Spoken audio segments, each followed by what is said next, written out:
माझं नाव शुभम जगन्नाथ बेराड. मी तालुका भोकरदन जिल्ह्यात भोकरदन तालुक्यातील पारद गावातील रहिवासी. तिथं मी माझे वडील जगन्नाथ बेराड यांच्यासोबत चंदनाच्या बागाची शेती बघण्यासाठी आलो होतो. सहकारी म्हणून शेळके सर आणि ढाके सर हे आमच्या सोबत इंगळे सरांचा बाग बघण्यासाठी आले होते.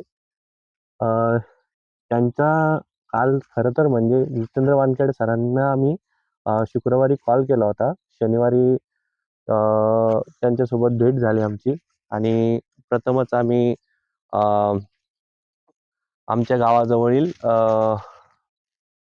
मड जवळील कोणता मालबदा गावातील एक शेतकऱ्याला व्ह्यू दिलं. आडकरे सर त्यांचे नाव होते. आडे आडेकर सर त्यांचे नाव होते. त्यांना भेटलो, त्यांचा बाग बघितला. त्यांचा एक पावणे 3 वर्षाचा बाग आहे, तोही बघितला आणि आता इथं 4 वर्षाचा बाग बघतोय. आणि हा आमच्या समोर रिव्ह्यूज आहे. बघू शकतात सगळे की 4 वर्षात हा खूप छान प्रकारे डेव्हलप केलेला आहे बाग जितेंद्र वाडकर सर यांच्या मार्गदर्शनाखाली. आणि इथं आता नवीनच सुरुवात करायची म्हणून ठाके सर आणि वडिलांसोबत डिस्कस करून मी पण सुरुवात करतोय या पुढील वाटचालीसाठी.